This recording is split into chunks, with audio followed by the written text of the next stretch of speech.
Is this misinformation? No, this is I mean, I'm friends with the Trumper now. I'm sitting right next to one. God shows you, I've got the real plan for you. Right. You're not a person of faith, correct? You don't believe in God. Sometimes I feel like I'm the token liberal non-Christian on the show. We are Siamese, if you please. And I failed at a lot of things. I failed at careers, I failed at marriage, I failed. Welcome to this week's episode of Girl Time in Reno. My name is Laura Garcia. I'm here today with my co-hosts, Shonda Golden, Marva Dupree, Shivani Peterson, and today we have Destiny Sanford back with us. Thank you, ladies, for being here. Yeah. Whoop, whoop. I wanted to share some feedback we got on the show, and I wanted to share with our viewers because it's a new direction we're going to start to incorporate. So one of my friends was telling me, hey, I love when you talk about the topics, but sometimes they feel like they get cut short, other ones drag on. But on the bigger side is that there's just no closure of the topics. So, coming together, like, what's the consensus? What's the message? Did anyone's perspective change based on the conversation? Or, what's the collective message, even if we have different viewpoints that we can take away about a topic? So I'd love to try that today if you guys are up for it. Let's do it. So we'll just have to watch our time. So we're going to do our best. And on that note, what are we going to talk about today, ladies? Well, I was kind of reflecting on my life and everything, and I was thinking was what the life that I have now is so much different than the life that I had expected when I was younger. I'm living a better life, a life of my dreams, but at the same time, it wasn't the type of life that I thought I was going to have. And so I just thought that would be kind of interesting to hear if anyone's living the life they manifested or if it was completely different. I thought for sure I would be an actor. Mm-hmm. And so, but that didn't pan out for me back when I was auditioning, when I was a younger person. The casting couch was pretty gnarly, and it was, and that's just the way it was.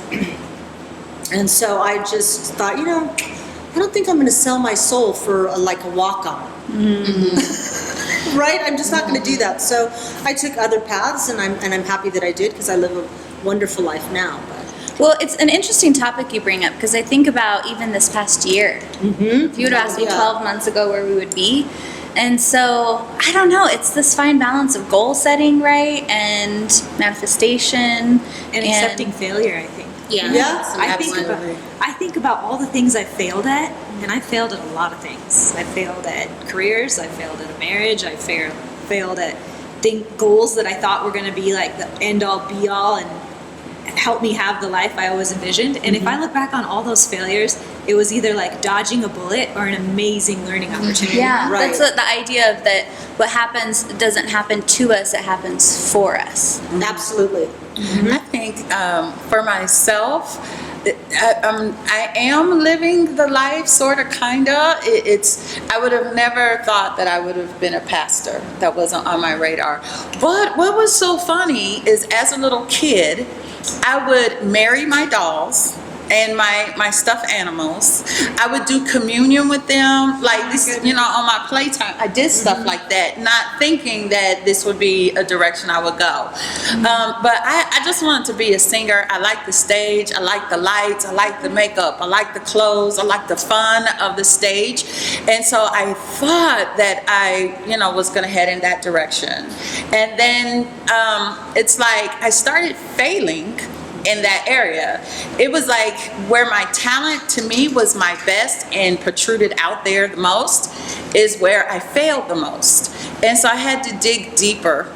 And, I had to dig deeper into the things that I didn't like really the most is what I was really good at and what became more prosperous for me. Mm-hmm. Well, and on the other hand, though, when you talk about the things that you really went after and that you envisioned, you failed the most, but is it that we also sometimes put higher expectations on those things, right? And sometimes it's not failure. Sometimes life just happens. Mm-hmm. And no matter how much you plan, no matter what you're trying to do, life comes and at least for me, I'm a woman of faith, God shows you, I've got the real plan for you. Right. So I wanted to be wanted to have like a hospital career, and I didn't know exactly what it was going to be, and I kind of thought I was going to be a dietitian, and then I thought, oh, I really love labor and delivery.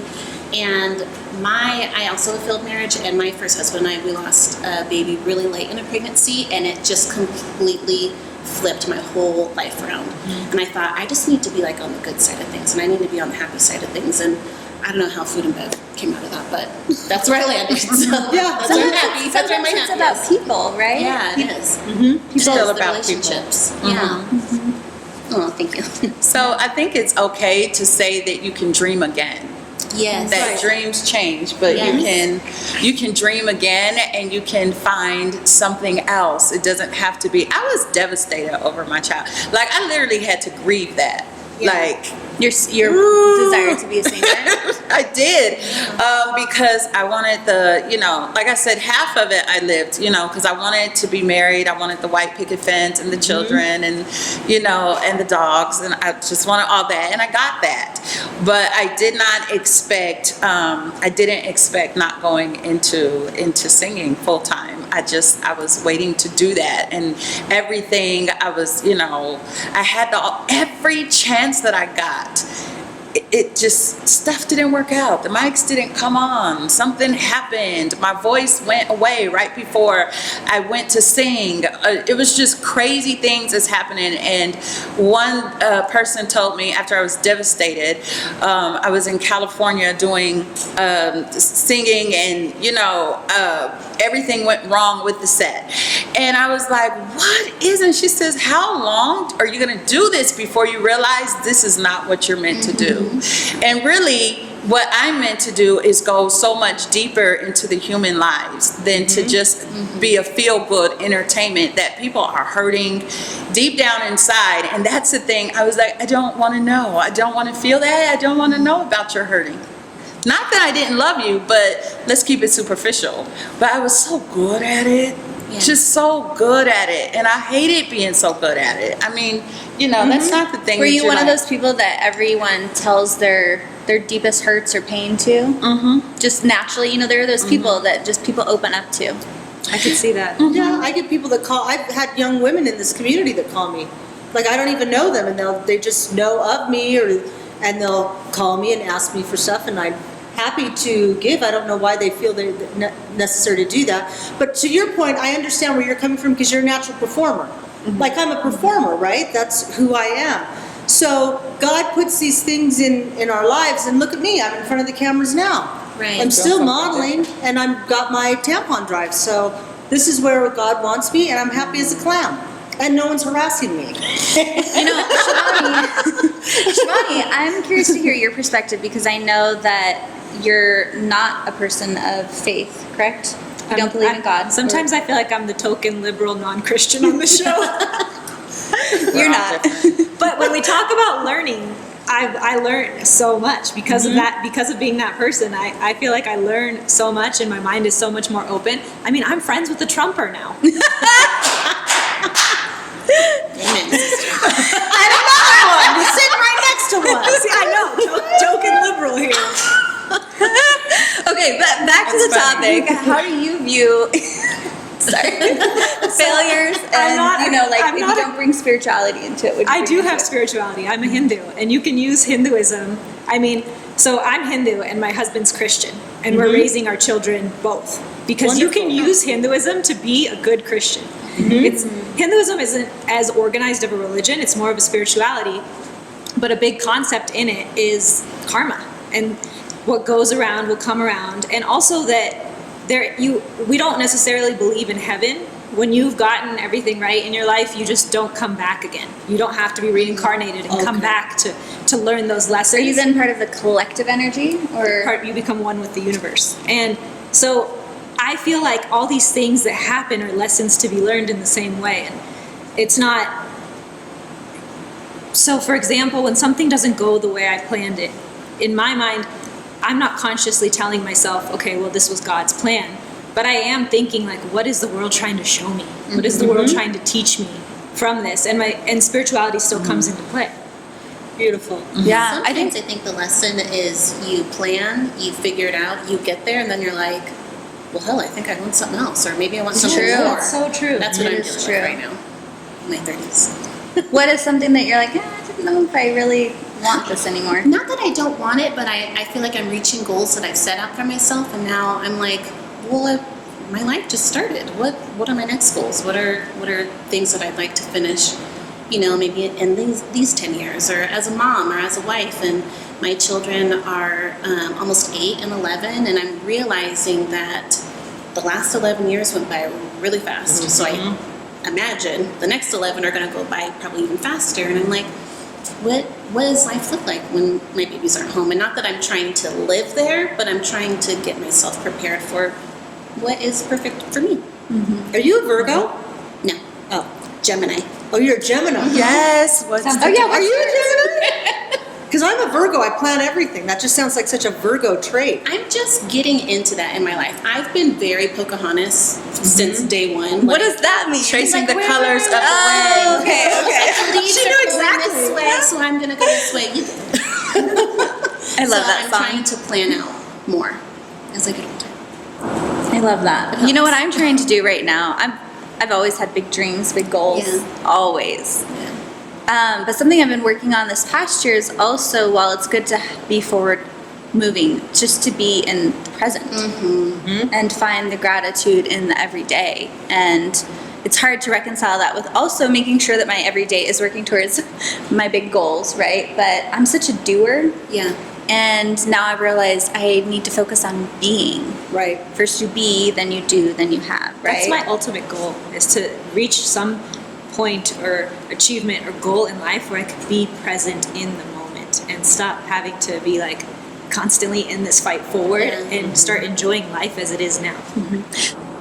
So to wrap this up, because we're practicing this new, right, way of closing out our segments, if we go back to Shonda, what you originally talked about with, does your life look like what you thought it would, right? That was the original premise.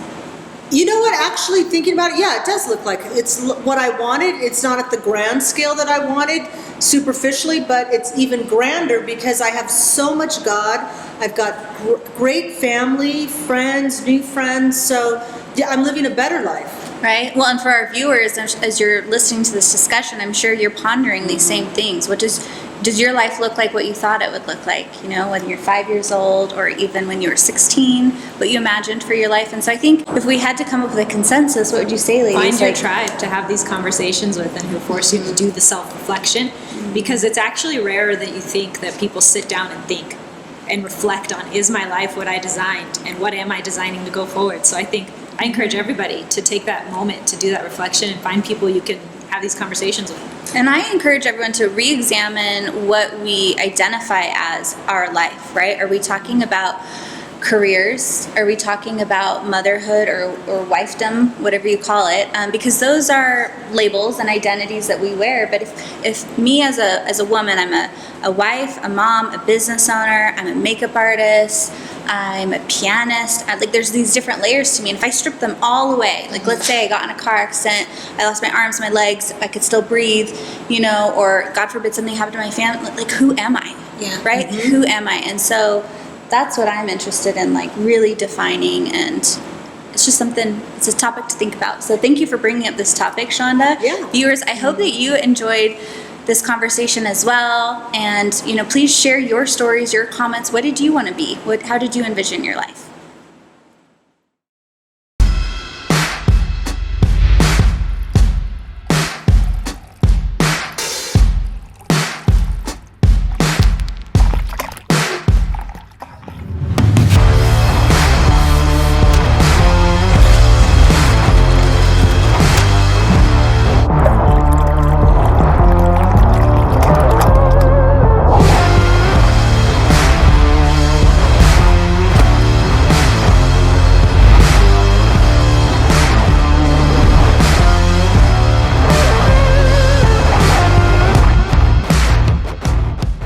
And we're back. Thank you for joining us on this week's episode of Girl Time in Reno. My name is Laura Garcia. I'm here with my co-hosts, Shauna, Marva, Shivani, and Destiny. For this next segment, we're going to get a little meaty here. We're going to dig deep, and we're going to talk about cancel culture. So I'll take a breath. So I shared an article with the ladies of an article on MSN. I forget, is that like a leftist or rightist type I of? think it's my I wouldn't know. Left, okay. That makes sense given this topic. Calling for Greece to be taken out of circulation because it's misogynistic, sexist, and rapey.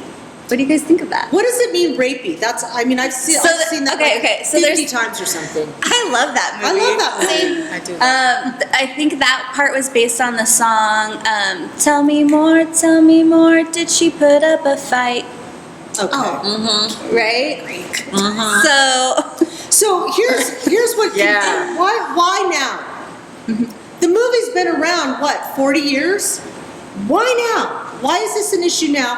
And who's the person, because it's one person, who is this elite or whatever, who is this person that's saying, now I got a problem with that movie? Yeah, hold up. Hold up, I got a problem with that movie now. Somebody with too much time on there. Somebody who wants to profit? I don't know. I mean, it's ridiculous. I don't get it. I love that movie. I love watched it. it every single weekend growing up. I prayed that my husband would have a big flippy curl in the front of his head. I prayed that I would lean out of his car driving down the street. I would sneak out of my window with my girlfriend sleeping over. I love Grease. I think it is a classic. I would let my daughter watch it right now. Yeah. Well, that was the other thing in the article. It talked about how the main character had to become a bad girl to get recognized by the hot guy, and how she had to change. And so that was one of the things they brought up in the article, was you shouldn't have to change for someone to like you and then go to the bad side per se, to get attention and to get noticed. Okay, but so on this idea though, right? Because I get it that there's messaging in Greece that I think as really powerful women we don't all agree with. But let's talk about Disney movies, right? And this Right. idea that we need to be rescued by a prince. Are we going to take Cinderella out of circulation? Well, Lady and and the Tramp? Sleeping Beauty? I just played it for my boys, and there's a disclaimer that comes up because no. about racism. Because you remember the song with the Siamese cats? Oh, yeah. Which one? We are Siamese, if you please. So I was like, Don't play that part. geez. Kids don't even think about that. That was awesome. Wait, so it's how's true. it racist? Against, I mean, like You can't say those things.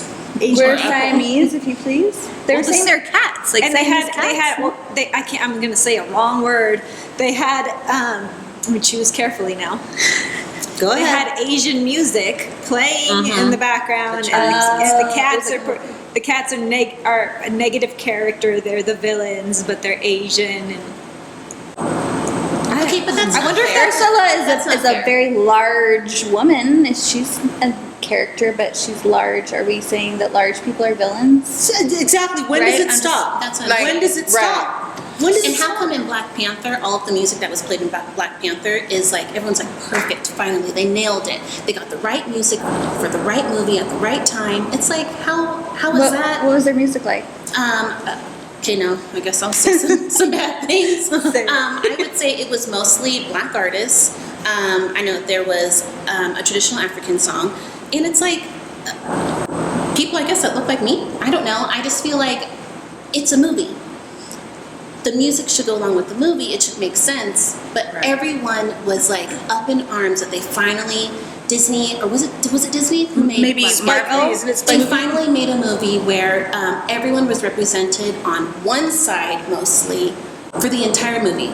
The front of the movie, the music, the back of the movie, the people who made it. It's like, how come that's okay, but we can't play Asian music behind your Siamese well, I think the cats? thing has to come down to: are you relying on movies to educate your children? Are you relying on movies to teach people Exactly. values? Because that's never what they were designed to do. Yeah, No. don't stick them in front of the TV and have them watching Cinderella on repeat, And or monitor what you watch. I mean, Yeah. you have a right to turn the channel or not to look at it, or not bring it into your home. Or You don't use like it to use it to have a meaningful conversation. Use it to start Yes, a conversation in your Grease. home. Yes. I mean, if you're offended by, I've never seen Grease. No, let's watch it. I love it. It's such a good movie. It's such a good movie. It's a great movie. Yeah, maybe it's. I wonder if the younger generation were to watch Grease, they would love it as much, or if it just is nostalgic for us. I wonder why we love it so much. But, I'm anyways, sorry. I don't John care Travolta. that she had to get bigger hair and a tighter outfit at the very end. Like, let's look at them 20 years later. She's not pulling that anymore. Well, I Like, think she's why just it was so not. cool. And why it was so cool is because that was revolutionary at that Yes, time for it women to was. express themselves, and I think Yes. that's a great conversation to have. And you know, another thing that was brought up was about like slut shaming with, Rizzo. Was that her name? Okay. The dropout, Yes. right? And it's like, well, now that's a great conversation that we can talk about, and. So, and then to your point about Black Panther, though, I love when I see just empowerment, whether it's women empowerment, you know, different ethnicities empowerment, if it's young people empowerment. I think for me that show or that movie, I think was just so powerful because it was just people coming together that were passionate about creating art, and so I didn't see that so much as being the message, but I didn't see it as the message, and I thought it was a beautiful movie as well, but at the same time, I don't see what's wrong with the Siamese cats. Like, I just don't feel like both get to live in the same world. yeah. Well, this so is we're why just more art isn't moderate. being made right now. This is why art isn't being made. This is why there's no good fashion out right now. This is why photographers are holding back. Nothing's being done because everything's getting scrutinized and censored instead of being an acceptance of, okay, that's your art. Maybe I don't like that art, but that's cool. I'm glad you made that art. And then you just move on. But now everything has to be like thrown down. And this cancel culture, they're not canceling anything that's new. They're No. canceling stuff that that's already ingrained in us. Yeah. You can't take away my feelings of Grease just because you think it's rapey. Yeah. Like or even I just never even got that from that movie. right? Or does that follow also how they want to take certain things out of history?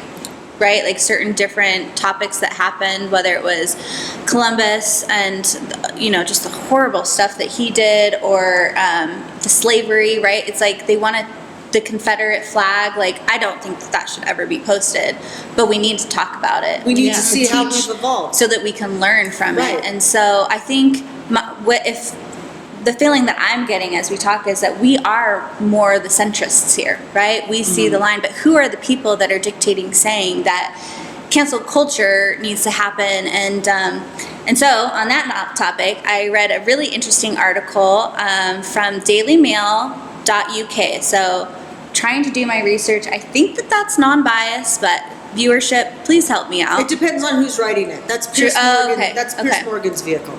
Okay, so it talked about how France, a number, not just one person, a number of politicians and educators are kind of in this uproar about like the America's cancel culture, and they coined it in that article about leftist cancel culture. And how they don't want anything to do with it in France. And they're like, keep this out. Like, we don't want this to affect our French heritage. Wonderful. And so I just thought it was a really Wonderful. Keep it out. Keep it out. I mean, They're I think watching we're kind of embarrassing ourselves Yeah, with the all this world's cancel watching us. culture BS. And you don't like something that somebody says, so you go after their business. And I'm like, So as people in America, what do we do to either contribute to or dissuade cancel culture? What's our message as we wrap up this segment? we watch Grease. I think you just think outside of yourself. I'm always shocked whenever we see. I just feel like America, we're so obsessed with ourselves all the time. And whenever I see on the news that like other places around the world have these like huge floats and parades with our presidents, and I'm always like, that's crazy. I don't see anything like that here. Like, we just are so obsessed with ourselves all That's the time. so true. Yeah, I never and thought of it like that. Yeah, I just feel like if we just think outside of ourselves, and it's okay for us to all be different, Right. to raise our children differently, to live in a different world, like that's okay. That's what makes us us. Right. Like, Those are really good points. just That's an be excellent- kind yes. to yourself, and then be kind to others, and Yes. live Right. Stop and be obsessing happy. yourself. Yes. This Yeah. is the most liberal time that we're living in, but yet it's the most scrutinized time Yeah. that we're living in. And it's because everybody has a voice, opinion, and a platform. Yeah, and everything's being documented. Everyone has a camera. Right, being documented. And so it's basically going to the ones who are in political office or get some kind of monetary gain. So it's really just a very hypocritical time. So you may agree with something, but if the masses that you need to put your name on that ballot is saying that they don't like it, then you're going to go with the not like it, and we need to take Grease off. Right? Right. Because I have all the women's society and the women, they're voting for me, so I need to side with them. So it kind of makes us just very hypocritical in our total you know. Yeah, for politicians and people making money, right? Absolutely, Like, yeah. oh, I see an opportunity to make money. I think if I were to give a takeaway for our viewers, I think it's really to do the research of these articles, right? Because we could read an article like Greece should be banned and it's misogynistic and rapey, and it's like, okay, that gets input into our computer. And if we don't take the time to like really go, wait, what am I reading? And do I agree? Do I not agree? What is the source? Right? And instead we're just, just taking it in and not thinking about it because we don't care because it doesn't affect us. Or we're like, yeah, that sounds good. Let me share it. And we're not doing our due diligence. I just think it's ridiculous, so I don't pay attention to it. It's like Mr. Potato Head. They're taking Mr. away from, so he's just What? Potato Head. What? Because he's gender neutral now. So Mr. Potato, he's just Potato Head. And I'm so Mrs. confused. Potato Where are you Head- getting this info? Is this misinformation? No, this is I something, saw it you too. saw that I saw it too. too. I mean, it's just like, what? This can't be real. Yeah, they're taking, is it Hasbro? What about Mrs. Potato Head? I used to wear She's her with with the the gender around the neutral house. Like, I'll be so potato. sad if they get rid of her. Lips. Guess they're gender neutral potatoes now. Like, what? I'm not. At some point, you just go, this is too ridiculous. It goes so far. Like, when do you draw the line, right? Yeah, you just go dumb. You draw the line when you stop obsessing with yourself. I love that. Dumb and done. And on that note, no. All right. Well, thank you for joining this segment. I think this was a really juicy conversation. I think we navigated it well. We all still are friends here, which is really wonderful. I promise. And we would love to hear from you. What do you think about this topic? Are you saying like cancel culture needs to happen? It's about time. Are you, following the line of, hey, this is a little bit much? Where do you fall on this? Share in the comments.